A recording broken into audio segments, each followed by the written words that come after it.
2024년 갑진년이 밝았습니다. 새해 복 많이 받으십시오.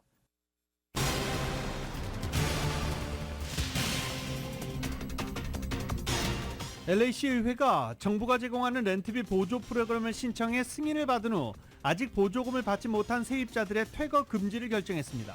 차량 절도 행각이 기승을 부리는 가운데 최근 피해 차주들이 절도범의 총과 야구방망이 등으로 맞서는 상황까지 벌어지고 있습니다. 한국 총선을 앞두고 LA 총영사관 재외선거관리위원회가 오렌지 카운티와 샌디에고 그리고 애리조나 등에 추가 투표소를 설치하기로 했습니다. 윌셔산타 코리아타운 주민의회와 한인타운 청소년회 간 KYCC가 오는 17일 한인타운에서 대청소를 실시합니다. 모하비 사막에서 발견된 총격을 받고 숨진 시신 6구와 관련해 용의자 5명이 체포됐습니다. 불법 마리화나와 관련된 것으로 밝혀졌습니다. 기아자동차 미주법인이 올여름 판매 예정인 EV9을 공개하고 시승회를 개최했습니다. 지지율 부진으로 고심하고 있는 바이든 재선 캠프가 팝스타 테일러 스위프트에게 러브콜을 보내고 있는 것으로 알려졌습니다. 트럼프 전 대통령이 성추행 피해자에게 수천만 달러대의 배상금을 물게 된 데 이어서 억 단위의 벌금이 걸린 다른 재판에서도 현재 불리한 입장에 몰렸습니다. 올해 첫 연방공개시장위원회에서 기준금리를 동결할 것이라는 전망이 지배적인 가운데 향후 금리 인하 시기를 둘러싸고 어떤 힌트가 나올지 시장이 주목하고 있습니다. 국제통화기금 IMF는 올해 인플레이션 완화와 또 일부 국가 경제의 예상보다 강한 회복력을 근거로 해서 올해 세계 경제 성장률을 3.1%로 소폭 상향 조정했습니다. 테슬라 CEO 일론 머스크가 사람 뇌에 컴퓨터 칩을 이식하는 임상을 시작했습니다. 안전성과 윤리 논란이 이어지고 있습니다. 비행 중에 동체 일부가 떨어져 나간 보잉 737 맥스9 여객기의 사고는 제조사 과실인 볼트 누락 때문에 발생했을 가능성이 대두되고 있습니다. 지난해 하마스의 기습 공격에 UN 산하기구 직원들이 연루됐다는 의혹과 관련해 파장이 커지고 있습니다. 미국 상공회의소가 현재 한국에서 추진되고 있는 플랫폼 규제에 대해서 심각한 결함이 있다며 공개적으로 반대 입장을 밝혔습니다. 윤석열 대통령이 이태원 특별법에 대해 거부권을 행사했습니다. 정부는 해당 법안이 위헌 소지가 있고 국가 예산을 낭비하는 데다 국민을 분열시킬 우려가 있다고 밝혔습니다. 한동훈 국민의힘 비대위원장은 윤석열 대통령과 힘을 합쳐 민생에 집중하겠다면서 다시 한번 협력 관계를 강조했습니다. 한국 축구대표팀이 잠시 전 8시부터 사우디아라비아와 아시안컵 16강전 경기를 시작했습니다. LA 레이커스가 휴스턴과의 경기에서 119대 135로 패했고 LA 클리퍼스도 클리블랜드에게 108대 118로 패했습니다. 오늘 뉴욕 증시는 혼조세로 출발했지만 현재 하락장 보이고 있습니다. 원달러 환율은 1329.4원으로 마감했습니다. 남가주 오늘도 대체로 맑겠고 LA 한인타운 낮 최고 기온 74도로 예상됩니다. 이 시간 주요 뉴스는 하늘 위 호텔, 세계 최대 항공기 아시아나항공 A380에서 차별화된 서비스를 만나보세요. 고국까지 편안하고 안전하게 모시는 아시아나항공 제공입니다.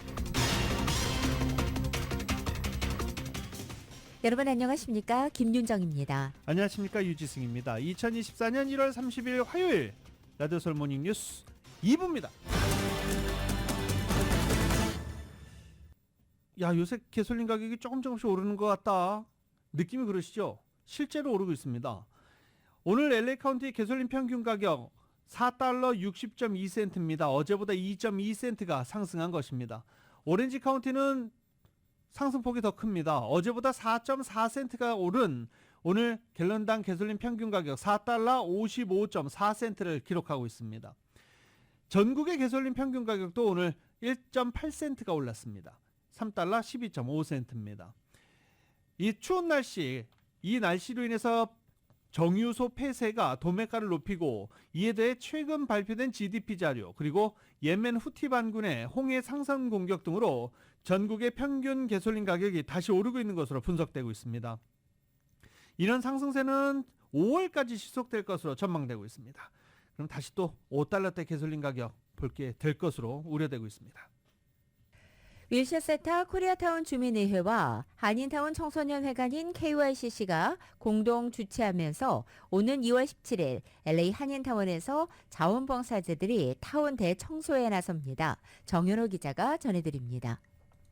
쓰레기 무단 투기와 낙서 등으로 뒤덮여 지저분해진 한인타운의 환경미화를 위해서 타운 주민들이 직접 클린업에 나섭니다.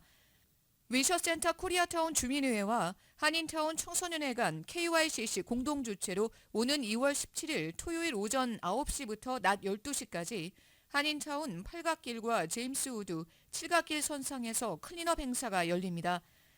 이날 클린업 행사는 한인타운 청소년 봉사단체인 파바와 LA 총영사관, LA시 10지구, 올림픽 경찰서가 후원하고 저희 라디오 서울 방송과 한국일보가 미디어 스판서로 참여합니다. 참가자들은 이날 아침 8시 LA 총영사관 주차장에서 집결해 팔각길과 7가 제임스 우드길을 따라 서쪽으로 이동하면서 한인타운 청소를 벌일 예정으로 가구 등 부피가 큰 쓰레기는 덤프트럭이 동원돼 처리할 예정입니다. 주최 측은 자원봉사자들을 위해 청소도구와 장갑 등을 마련해 집결지인 LA 총영사관 주차장에서 나눠줄 예정입니다. 위셔센터 코리아타운 주민의회의 마크리 의장입니다. 팔가 버먼트 시작을 해가지고요. 쭉 팔가를 가가지고 웨스턴 지나고 윌턴까지 우리가 지금 계획을 잡았습니다. 그 다음에 서쪽으로는 제임스 우드도 쭉 버먼트에서 나가고요. 7과도 버먼트에서 웨스턴까지 그러니까 세 길을 우리가 청소를 우리가 하려고 지금 계획을 짜고 있습니다. 그거는 왜 그러냐면 한인타운에서 주민들이 우리 한인타운 주민이 제일 많이 컴플레인한 데가 팔가입니다. 지저분하다고. 그래서 우리가 제일 먼저 우리 발렌티어하고 주민회에서 그걸 클린업하기로 결정을 하고 KYC에서 같이 파트너십으로 하게 돼 있습니다. 사무에서 주민의회 대의원입니다. 스탠포드에 있는 두 교수님이 그 깨진 유리 이론이라는 거를 발표를 하시고 뉴욕에서 그걸 적용을 하셨는데 그 이론에 따르면 깨진 유리 하나로 인해서 범죄가 발생된다고 그래요. 그래서 그 도시가 굉장히 황폐화되고 사건 사고가 많은 우범지대가 된다고 그러는데 우리 LA도 이제 거의 그 비슷한 상황에 이르렀습니다. 홈레스 문제, 낙서 문제, 그다음에 그 쓰레기 문제. 그 첫 번째로 저희가 이제 쓰레기를 픽업하고 그 지역을 청결화하는 작업을 이제 처음 시작해야 합니다. 많이 동참해 주시기를 부탁드리고요.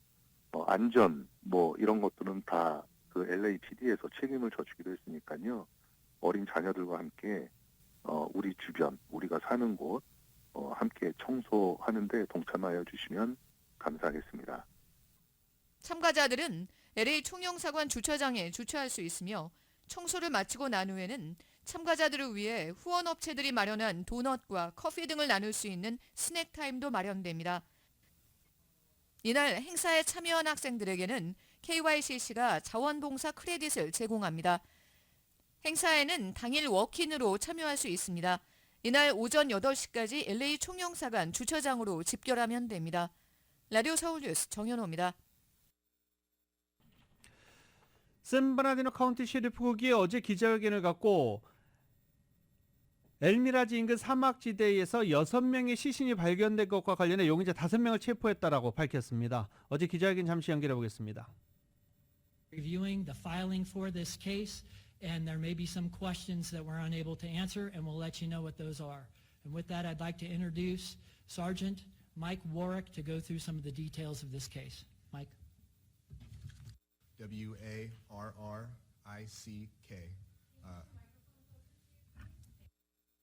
Better? Be able to disclose all the facts of this case. What I can confirm is on Tuesday, January 23rd, 2024, at approximately 2016 hours. 셰리프국은 이번 사건이 모두 불법 마리화나를 둘러싼 분쟁으로 추정하고 있다라고 밝혔습니다. 모든 살인의 의도는 불법 마리화나가 원인이라고 밝힌 샌버나디노 카운티 셰리프국은 살인 현장에서 6명의 시신이 발견됐고 6구의 시신이 발견됐고 이 가운데 시신 4구는 불에 탄 채 발견됐다고 덧붙였습니다. 용의자는 모두 인랜드 엄파이어에 있는 애플밸리에 거주하는 것으로 확인됐습니다. 용의자들은 혐의에 대한 조사가 끝날 때까지 보석 없이 구금됐습니다. 추가 용의자는 없는 것 같다라고 말한 셰리프국은 용의자 체포 과정에서 총기 8정을 회수했고 이 총기를 현재 6명을 살해하는 데 사용했는지 그 무기와 일치하는지 확인 중이라고 밝혔습니다. 셰리프국은 현재 또 카르텔과 관련해서도 연관 관계를 수사 중이라고 덧붙였습니다. 셰리프국은 지난 23일 엘미라지 사막 살인 사건을 접수하고 수사를 진행했고 현장에서 광범위한 증거를 확보한 후 인근 지역 3곳에 대해서 압수수색 영장을 발부받아 용의자 5명을 체포할 수 있었다고 밝혔습니다. 지난해 샌버나디노 카운티는 모두 411건의 수색영장을 실시했고 7만 4천 파운드 이상의 마리화나 그리고 65만 5천 그루의 마리화나 나무 그리고 3억 7천만 달러 이상의 불법 자금을 압수한 것으로 알려졌습니다. 샌버나디노 셰리프국은 캘리포니아 유권자들이 직접 투표해서 마리화나를 합법화한 이후 마약과 관련된 조직적인 범죄가 크게 증가했다라고 말하고 전염병처럼 확산하고 있다라고 우려했습니다. 또 마리화나가 이처럼 전염병처럼 확산되면서 확실하게 갱범죄, 카르텔 활동 그리고 많은 희생자들이 발생하고 있다라고 덧붙였습니다. LA 시의회가 그동안 렌트비 보조 프로그램에 신청해서 승인을 받았지만 아직은 보조금을 제대로 받지 못한 세입자들의 퇴거를 금지하도록 결정했습니다. 보도국의 뉴스룸 연결합니다. LA시는 팬데믹 당시 세입자들의 강제 퇴거를 금지하는 세입자 보호 조항을 채택해 시행해 왔는데 세입자 보호 조항은 이번 주 목요일인 2월 1일에 해제됩니다. 이에 따라 2021년 10월 1일부터 지난해 1월 31일까지 미납된 렌트비에 대해 세입자들은 이번 주 목요일까지 납부해야 합니다. 2만 5천 명이 넘는 세입자들이 정부가 제공하는 LA 이머전시 세입자 보조 프로그램에 신청해놓고 승인 여부를 기다리고 있는데 자격 대상자들에게는 최고 6개월치의 미납된 렌트비가 지원됩니다. 이 가운데 3,200명 신청자들이 지원 프로그램의 승인을 받았지만 대부분은 아직 보조금을 받지 못한 상태입니다. 정부 기금의 25% 정도만 배분이 이뤄진 상태입니다. 아직 렌트비 보조 프로그램에 신청하지 않았거나 신청했지만 승인이 되지 않은 경우에는 이번 주 목요일까지 미납 렌트비를 납부하지 않으면 건물주로부터 퇴거당할 수 있습니다. 하지만 프로그램에 신청한 후 승인을 받은 세입자들은 아직 지원금을 받지 않았다 할지라도 앞으로 120일 동안은 퇴거조처에서 보호됩니다. 승인된 보조금을 수령할 수 있도록 세입자들에게 시간 여유를 주기로 한 것입니다. 아직 프로그램 승인을 받지는 못했지만 자격이 되는 세입자들도 일단 정부로부터 승인을 받으면 똑같은 보호조항이 적용됩니다. 라디오 서울 보도국 뉴스룸입니다. LA 일원의 구리도둑이 기승을 부리자 LA시가 특별 단속팀을 발족하는 조례안을 추진합니다. 케빈 드레용 시의원과 트레이시 파크 시의원은 구리 절도범 전담 태스크포스를 설립하는 안을 상정했다라고 밝혔습니다. 조례안에는 구리 절도범 단속 외에 절도범을 제보하는 시민들에게는 보상금도 제공하는 프로그램이 담겨 있습니다. 이를 위해서 최소 20만 달러 예산을 투입하고 효과가 있다고 판단할 경우 단속 지역 예산 점차 늘려간다는 계획입니다.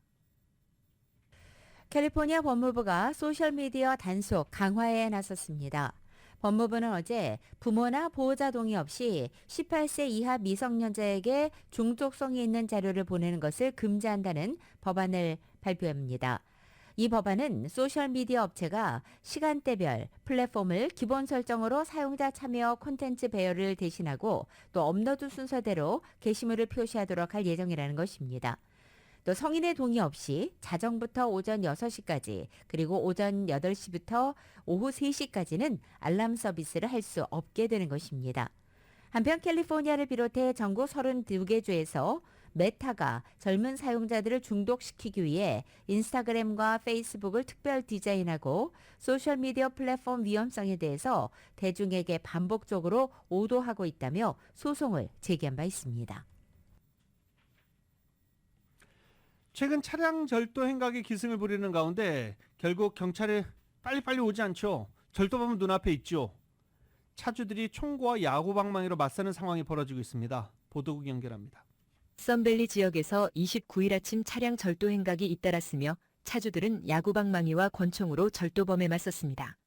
썬밸리에서 이날 새벽 한 남성이 자신의 밴에서 수천 달러의 장비를 훔치던 절도범의 야구방망이를 들고 맞선 모습이 감시카메라에 잡혀 공개되면서 화제가 되고 있습니다. 이날 새벽 12시 30분 베크에브뉴와 사티코이 스트릿에서 절도범이 거리에 주차된 유틸리티 밴 유리창을 부수고 밴 안에 있던 5천 달러의 장비를 훔쳤습니다. 감시 카메라 영상에 따르면 벤차주가 야구방망이를 들고 집에서 뛰쳐나와 절도범에 맞섰고 황급히 도주하던 절도범을 뒤쫓아가 절도범이 탄 차량의 뒷창문을 야구방망이로 박살냈습니다. 썬밸리의 벤 애브뉴와 엘크우드 스트릿에서도 29일 새벽 차량 절도 행각이 보고됐는데 피해 차주는 권총 무장하고 절도범들에게 맞섰습니다. 피해 차주는 자동차 알람이 울리자 총을 들고 집 밖으로 뛰쳐나왔는데 이미 절도범은 차창을 박살낸 후 도주한 뒤였습니다. 최근 이 지역에서는 차량 절도 행각이 기승을 부리고 있습니다. 라디오 서울 보도국 뉴스룸입니다.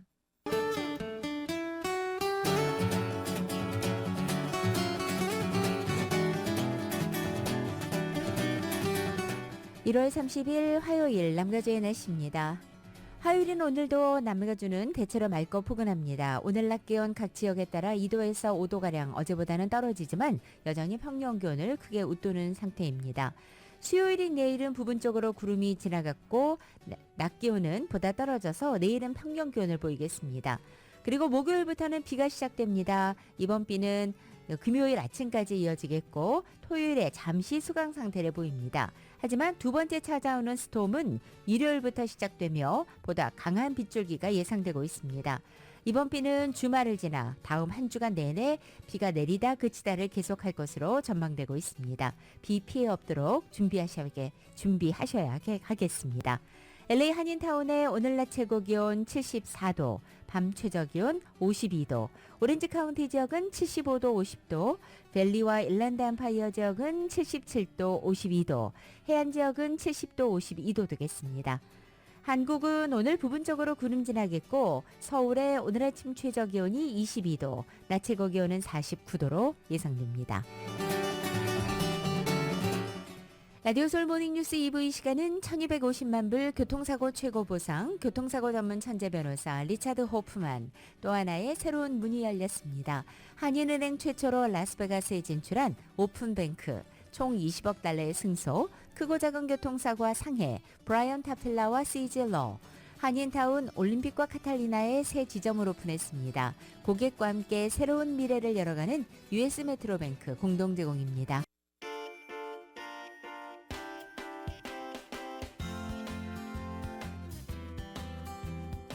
라디오 솔 모닝뉴스 2부 이 시각 현재 프리웨이 교통 상황입니다. 먼저 605 사우스 방향입니다. 로얼 아주사 로드로 내리는 지점 두 번째 레인에 이중 추돌 사고 있습니다. 이번엔 405 사우스 방향입니다. 로스크랜스 블루바드와 만나는 지점 슬러 레인에 고장 차량 한 대 멈춰 있습니다. 이번엔 710번 사우스 방향입니다. 로스크랜스 에비뉴와 만나는 지점 두 번째 레인에 고장 차량 한 대 멈춰 있습니다. 134번 이스트 방향입니다. 5번 사우스로 연결되는 지점 첫 번째 레인에 대형 트럭 한 대가 멈춰 서 있습니다. 현재 첫 번째 레인 통제된 상태입니다. 10번 이스트 방향에서 110번 노스로 연결되는 지점 첫 번째 레인에 이중 추돌 사고 있습니다. 참고하시고 안전운전하시기 바랍니다.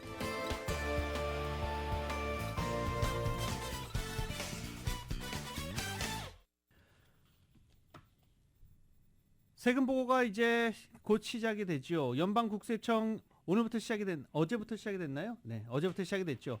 연방국세청 IRS가 캘리포니아주를 비롯해 12개 주에서 온라인 세금 보고 프로그램을 시범 운영합니다. 일명 다이렉트 파일이라고 하는데요. 개인 납세자들이 소득 수준에 상관없이 무료로 세금을 신고할 수 있는 프로그램입니다. 다이렉트 파일은 캘리포니아주를 포함해 12개 주에서 이용이 가능한데요. W2를 받는 직장 납세자들을 비롯해 소셜시큐리티와 철도 은퇴 소득자, 실업수당, 근로소득공제, 자녀 세액공제, 학자금 대출이자 공제, 교육비 공제 신고자 등이 대상입니다. 다이렉트 파일은 IRS 홈페이지에서 계정을 생성한 후에 이용할 수 있으며 어떠한 기기든지 노트북이나 태블릿, 스마트폰 등등을 통해서 접수가 가능합니다. 일단 한국어 서비스는 올해 제공되지 않고 영어와 스페인어로 신청할 수 있습니다. LA 카운티 정부가 오늘 오전 9시 30분 LA 다운타운 LA 카운티 청사 건물에서 한인 사회를 위한 행사를 개최합니다. 오늘 행사는 캐서린 바거 LA 카운티 오지구 슈퍼바이저가 주최하는 것입니다. 오늘 행사에서 캐서린 바거 LA 카운티 슈퍼바이저는 그동안 LA 한인사회가 이뤄낸 성취와 공헌도를 축하할 예정입니다. 특히 1월 중순에 열렸던 1월 13일 미주 한인의 날을 기념해 이른바 기념 두루마리를 캐서린 버거 이 슈퍼바이저가 한인 관계자들에게 증정할 것으로 보입니다. 오늘 LA 카운티가 주최하는 한인 커뮤니티 행사에는 이병만 미주 한인재단 회장과 임균 한인재단 부회장 등이 참석할 예정입니다. LAJ 유권자들은 노숙자, 주거비 및 생활비, 마약 및 약물 남용, 재산 범죄를 현재 LA 최악의 문제로 인식하고 있는 것으로 조사됐습니다. 또 캐런베스 시장을 제외한 LA 주요 공직자 대부분에 대한 지지율이 상당히 낮게 나타났습니다. 여론조사기관 FM3 리서치는 지난 7일부터 14일까지 총 771명의 LA 유권자 인터뷰를 통해 조사한 결과 이같이 나타났다고 밝혔습니다. 이번 조사에서 LA 현재 상황에 대해서 조사에 참여한 유권자는 55%, LA가 잘못된 방향으로 가고 있다, 28% 올바르게 가고 있다라고 각각 답했습니다. LA에서 현재 가장 심각하게 악화된 문제로 꼽은 것은 역시 노숙자 이슈로 95%입니다. 매우 심각하다라고 평가했습니다. 두 번째는 89%로 높은 주거비가 매우 심각하다고 평가했습니다. 이어 공공장소에 많은 노숙자 텐트, 높은 생활비, 저가 주택 부족, 늘어나는 마약 및 약물 남용, 물가 상승, 차량 절도나 빈집털이와 같은 재산 범죄, 증오 범죄, 그리고 로컬 업체들에서 발생하는 절도 사건 등이 매우 심각한 요소로 꼽혔습니다. 응답자 53%는 LA를 떠나 이사할 것을 진지하게 고민하고 있다라고 답하기도 했습니다.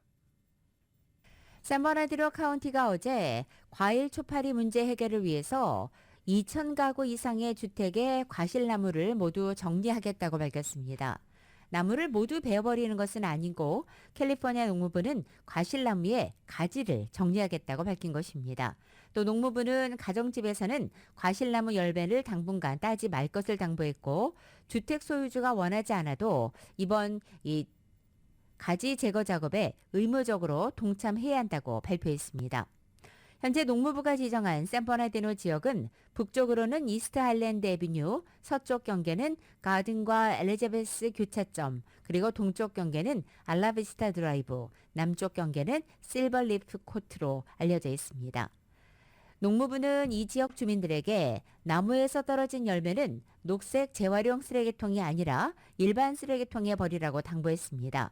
현재 비상에 걸린 과일 초파리는 노란색과 검은색으로 작은 벌처럼 보이는 동양 초파리로 캘리포니아 농작물 산업에 큰 위협을 주고 있는 실정입니다. 과일에 초파리가 알을 낳고 이 알이 구더기로 자라서 농작물을 파헤쳐 먹으면서 구멍이 생기고 있는 상황입니다. 농무부는 동양 초파리를 빨리 제거하지 않는다면 영구 정착할 가능성이 있다고 밝히면서 만약 영구적으로 정착하게 되면 매년 수십억 달러의 손실을 초래해서 캘리포니아 농업에 큰 피해가 발생할 것이라고 밝혔습니다. 기아 자동차 미주법원이 한인 등 애시안 미디어들을 초청해 올 여름에 판매 예정인 EV9 시승회를 개최했습니다. 이은 기자가 현장을 다녀왔습니다. 기아 자동차 미주법인이 3열 전기 SUV 모델 EV9의 시승회를 지난 25일과 26일 1박 2일 동안 샌디에고에서 개최하고 해당 모델의 본격적인 시판에 들어갔습니다. 기아 EV9 시승회는 26일 샌디에고의 호텔 델 코로나도에서 레이크 엘시노에 위치한 M그로브 해변까지 이동해 M그로브 해변에서 어바인에 위치한 비스탄코 레스토랑 그리고 어바인에 위치한 기아 본사까지 돌아오는 코스로 진행되었습니다. 이번 시승회에서 선보인 EV9은 울트라 럭셔리 SUV 차량을 표방하며 4.5초 만에 시속 60마일의 속도로 주행이 가능하고 304마일가량의 주행거리에 최대 5,000파운드의 무게를 움직이는 성능을 자랑합니다. 최대 7명의 성인들이 탑승 가능한 크기에 운전석에 12.3인치의 듀얼 스크린과 5인치의 공조장치 스크린이 통합된 와이드 파라노믹 디스플레이가 탑재되었습니다. 350kW 고속 충전을 통해 10%인 차량 배터리를 80%까지 충전하는 데 소요되는 시간은 단 24분밖에 걸리지 않아 전기차로서는 최첨단 시스템을 전부 탑재한 SUV 차량을 선보였습니다. 제임스 베이 기아 커뮤니케이션 사장은 이번 EV9 차량은 미주 시장 운전자들이 원하는 SUV, 오프로드 등의 특징을 전부 다 담아낸 것이 특징이라고 설명했습니다. Occupies a very special and unique place in the car industry right now, which is no true competition. All electric, capable off-road, SUV style. It's everything that the American market.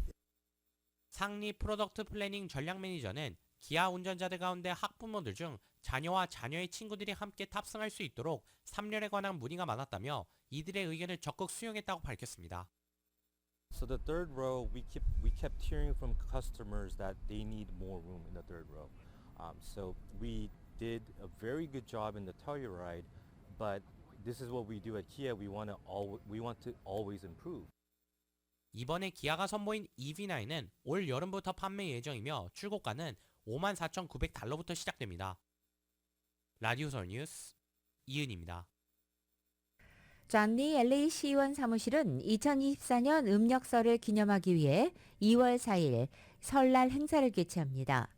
행사는 2월 4일 오전 10시부터 오후 1시까지 노스리지 공원 차일드 케어 센터에서 열립니다. 지난해 처음으로 치러졌던 이 설날 행사에는 약 200명에 가까운 지역 주민들이 참여해서 한복 입기 체험을 하고 전통 놀이를 즐기면서 즐거운 시간을 보낸 바 있습니다. 올해 행사에도 역시 한복 입기 체험, 한국 전통놀이 체험, 제기차기와 투호, 딱지 접기, 또 어린이들을 위한 스토리타임, 인생 네컷 사진 찍기 같은 다양한 프로그램들이 제공될 예정입니다. 비영리단체 유스타 파운데이션이 2024년을 맞아 갈등 해소를 위한 힐링 세미나를 개최합니다. 이번 세미나는 다음 달 3일과 4일 두 차례에 걸쳐 LA와 오렌지 카운티에서 진행되며 허태균 사회심리학 교수가 연사로 출연합니다. 이날 세미나에서 허 교수는 한인들이 가진 특성과 착각으로 인해 발생하는 오해와 착각, 그리고 갈등과 좌절에 관해 알아보고 2세 한인들과 타인종 주민들이 겪는 갈등 등 한인과 타인종 주민들이 겪는 갈등에 대해 알아보고 이해하는 시간을 가질 예정입니다. 유스타 파운데이션의 박소연 대표입니다. 부모님과 자녀가 함께 우리의 특성을 이해해보고 우리 부모님은 왜 이렇게 하는지 그 나도 모르게 내 안에 있는 이 성격은 무엇인지도 알아보고 서로를 이해하는 그런 시간이 되면 좋겠고요. 또한 직장 동료들도 좋을 것 같아요. 그냥 모든 인간관계는 사실은 갈등이 있을 수밖에 없는데 그 갈등을 해소하기 위해서는 내가 나를 더 이해하고 또 남을 이해하고 서로를 알아가면서 이렇게 해소가 될 거라고 생각합니다. 그래서 저희는 2세들 같이 오실 경우에는 저희가 통역 서비스를 준비했어요. 그래서 엄마 아빠는 직접 강의를 들으시고 아이들은 헤드셋을 통해서 통역된 강의를 들으실 수 있도록 준비했습니다. 세미나 1시간 전인 오후 5시부터 한인들은 LA 정신건강국, 시더사이나이 암예방센터 등 다양한 의료기관 관계자들이 마련한 부스에서 또 다양한 정보를 얻을 수 있고 세미나에 참석하는 한인들에게는 또 경품 추첨의 기회도 제공된다고 합니다. 세미나는 무료로 진행되며 다음 달 3일 오후 6시에 열리는 세미나는 남가주 새누리교회에서, 그리고 4일 오후 4시에 열리는 세미나는 어바인 온누리교회에서 진행됩니다. 한국 총선을 앞두고 LA 총영사관 재외선거관리위원회가 오렌지 카운티와 샌디에고 카운티, 아리조나주 마리코파 카운티에 추가 투표소를 설치하기로 했습니다. 어제 열린 위원회에서는 해당 지역의 재외국민 수와 유권자 등록수, 또 해당 지역과 공관과의 거리, 재외국민 간 투표 참여의 형평성 등을 종합적으로 고려해서 이 추가 투표소를 설치하기로 결정한 것입니다. 총영사관 재외투표소는 3월 27일부터 4월 1일까지 엿새 동안 운영되고 오렌지, 샌디에고 카운티, 마리코파 카운티에 마련되는 재외투표소는 3월 27일부터 3월 31일까지 사흘간 운영됩니다. 각각 오렌지 카운티 한인회관과 샌디에고 한인회관, 아리조나 아시아나 마켓 메사에 추가 투표소가 운영되게 됩니다. 현재 LA 총영사관 관할 지역에서는 모두 4,692명이 총선 재외선거에 등록한 상태입니다. 바다에서 가장 난폭한 포식자, 킬러웨일이 있긴 있습니다만 그래도 또 백상아리 빼놓을 수 없죠. 백상어입니다. 캘리포니아 중부 연안에서 지금까지 야생에서 발견된 것 중 가장 어린 새끼 백상아리가 포착됐습니다. 연구팀은 지금까지 백상아리가 어디서 태어나는지 정확히 밝혀낸 사람도 없고 살아있는 갓 태어난 새끼 백상아리를 본 사람도 없다면서 촬영된 상어가 야생에서 처음 포착된 새끼 백상아리고 이 지역에서 처음으로 발견된 백상아리 번식지일 가능성이 크다라고 말했습니다.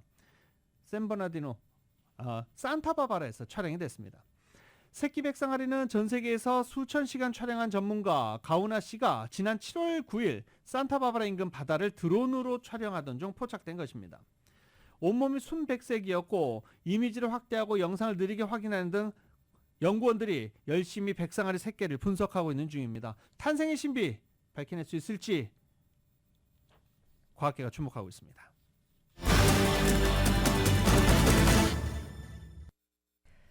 미국 재계를 대변하는 미국 상공회의소가 한국에서 추진되고 있는 플랫폼 규제에 대해서 공개적으로 반대 입장을 밝혔습니다.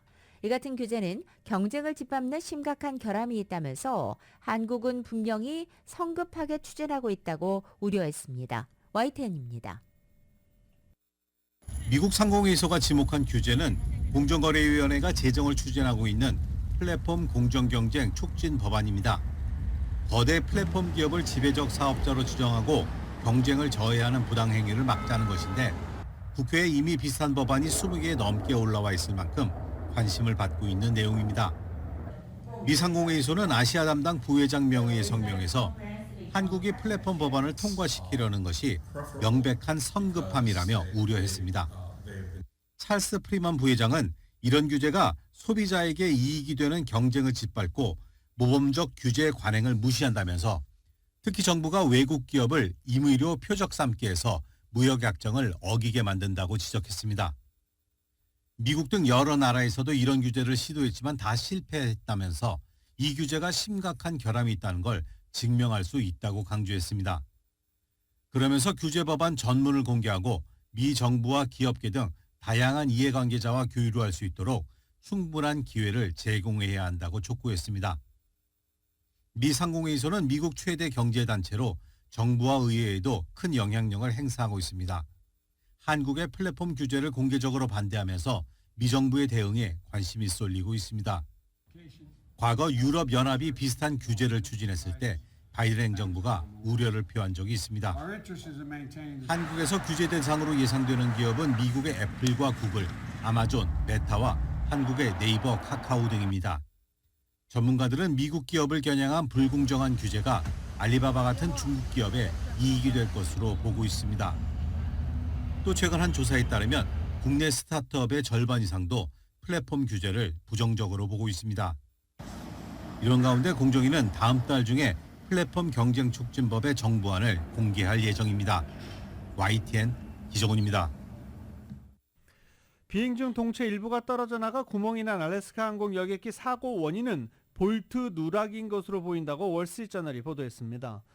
보잉을 비롯한 항공업계 관계자들은 문제가 된 보잉 737 맥스 9 항공기의 최종 조립 과정에서 모듈식 부품인 도어 플러그를 동체하는 결합하는 볼트가 누락됐을 가능성에 점점 더 무게를 두고 있습니다.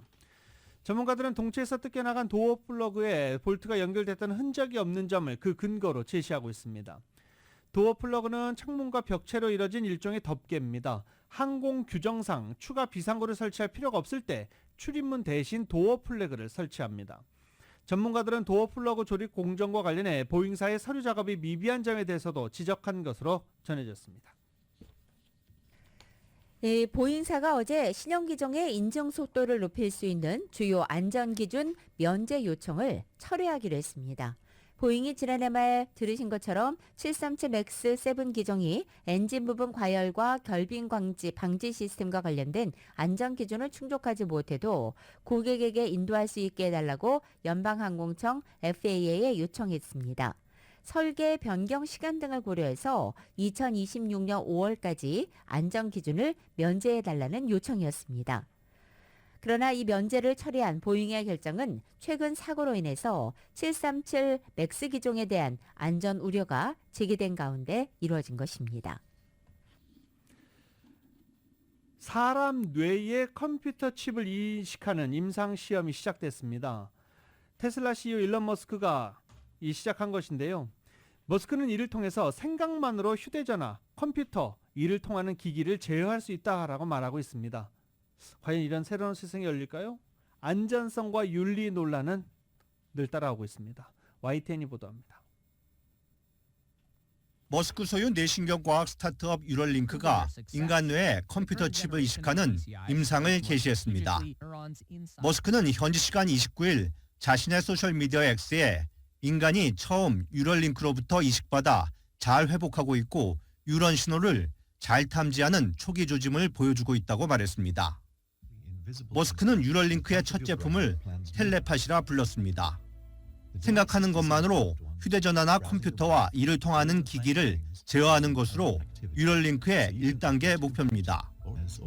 뉴럴링크는 사지마비 환자를 임상 대상으로 모집했는데 이번 첫 이식은 지난해 5월 미 식품의약국 FDA로부터 임상 승인을 받은 지 8개월 만입니다.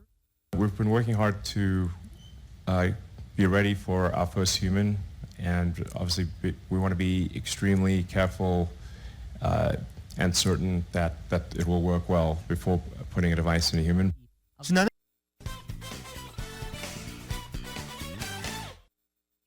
일리노이주 선거관리위원회가 바이든 대통령과 트럼프 전 대통령 이름을 예비선거 투표용지에서 제거할 수 있는지를 오늘 결정합니다. 일리노이 선관위는 반 바이든 성향의 유권자들과 반 트럼프 성향의 유권자들이 각각 제기한 대선 후보 자격 박탈 청원과 관련해 공청회를 열고 의견을 지난 주말에 들었고 오늘 공식 입장을 밝힐 것으로 알려졌습니다. 미국의 차기 대선을 9개월 남기고 재선을 위한 선거운동을 본격화한 조 바이든 대통령 진영이 세계적인 팝스타 테일러 스위프트에게 러브콜을 보내고 있는 것으로 알려졌습니다. 바이든 대통령 보좌진들이 선거 전문가와 소셜미디어 인플루언서들을 끌어모으는 한편 스위프트의 지지를 얻어낸다는 야심찬 꿈을 추진하려 한다고 뉴욕타임즈가 보도한 것입니다. 뉴욕타임즈는 인스타그램 게시물이나 공연 중 발언으로 수백만 명의 지지자를 움직일 수 있는 인물이 스위프트라며 스위프트의 모금 호소는 바이든에게 수백만 달러의 가치를 지닐 수 있다고 말했습니다. 트럼프 전 대통령이 성추행 피해자에게 수천만 달러의 배상금을 물게 된 데 이어 억 단위의 벌금이 걸린 다른 재판에서도 불리한 입장에 몰렸습니다. 트럼프 그룹의 회계장부를 검토한 맨하튼 지방법원의 외부 감사인이 다양한 문제점을 발견한 것으로 알려졌기 때문입니다.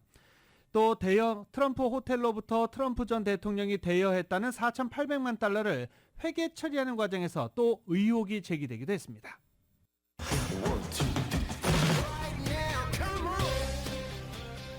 라디오서울 모닝뉴스 스포츠 소식입니다. 스포츠 소식은 전문가가 추천하는 이민법과 가정법 전문 재인정 종합법률사무소 제공입니다. 현재 한국 축구대표팀과 사우디아라비아 간의 아시안컵 16강전 경기 펼쳐지고 있습니다. 지금 전반 추가 시간, 이제 정규 시간은 다 마무리가 됐고요. 정규 추가 시간 지금 경기를 하고 있습니다. 한국 축구대표팀은 전반전 내내 골대를 노렸다라고 얘기하기 민망할 정도로 골대에서 슈팅이 거의 없었고요. 오히려 위협적인 장면은 사우디아라비아가 여러 차례 한국 골대 앞에서 만들어냈습니다. 뻥축구 아니었으면 아주 더 위협적일 수도 있었습니다. 다행히 사우디아라비아의 공격수 선수가 공을 저 안드로메다로 쳐버리는 그런 슛들을 몇 번 해주셔서 감사하게. 그리고 한국 축구 선수들은 이 국가대표팀 조별 예선을 3경기를 치렀지만 아직 손발이 잘 맞지 않는 것 같다라는 그런 평가가 나오고 있는 중입니다. 전반전은 이제 곧 0대0으로 끝날 것 같고요. 후반전 골 터지기를 기대를 해보겠습니다. 자, 다른 16강전 경기는 어떻게 되는지 알아보겠습니다. 이 클린스만호와 비겼던 요르단이 일본을 꺾은 이라크의 극적인 재역전승을 거두면서 8강에 올랐습니다. 개최국인 카타르도 팔레스타인의 역전승을 거두고 8강에 합류했습니다. YTN입니다. 요르단이 조별리그에서 일본을 제압했던 이라크를 꺾었습니다. 전반 추가 시간 상대 패스를 가로챈 요르단의 야잔이 폭풍 질주 끝에 선제골을 터뜨립니다. 파상 공세를 펼친 이라크는 후반 23분 코너킥 기회에서 헤더로 동점골을 만들어냅니다. 8분 뒤에는 대회 득점 선두 후세인이 6호 골을 터뜨리면서 경기를 뒤집었습니다. 그러나 후세인은 골 세리머니를 하다 두 번째 경고를 받고 퇴장당했습니다. 잔디를 뜯어먹는 제스처를 취하며 과도하게 시간을 끈 것이 원인이었습니다. 요르단은 한 명이 부족한 이라크를 다시 몰아붙였고 후반 추가 시간에 기어이 동점골을 터뜨립니다. 경기 종료 3분 전이었습니다. 그리고 1분이 채 남지 않은 시간 요르단의 알-라시단이 그림 같은 중거리 슛으로 이라크 골망을 흔들며 대역전의 드라마를 완성합니다. 요르단은 벤투 감독이 이끄는 아랍에미레이트를 격파한 타지키스탄과 8강에서 격돌합니다. 개최국이자 디펜딩 챔피언 카타르는 팔레스타인에 먼저 골을 내줬지만 전반 추가 시간 코너킥에서 약속된 플레이로 동점골을 만들고 후반 시작과 함께 얻은 페널티킥을 성공시키며 2대1로 이겼습니다. 카타르는 우즈베키스탄과 태국의 승자와 8강에서 대결합니다. YTN 김동리입니다. 이번에는 중국으로 가보겠습니다. 중국 축구계 옛 수장이 공개 재판에서 150억 원에 달하는 뇌물을 받았다고 자백을 했습니다. 한때 축구 굴기를 꿈꿨던 중국.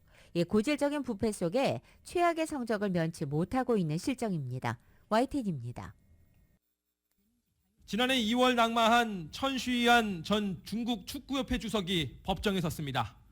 1심 공개 재판에서 지난 13년 동안 150억 원에 달하는 뇌물을 챙긴 혐의가 낱낱이 공개됐습니다. 여기엔 약 3억 7천만 원을 받고 리티의 전 축구대표팀 감독을 선발한 비리도 포함됐습니다.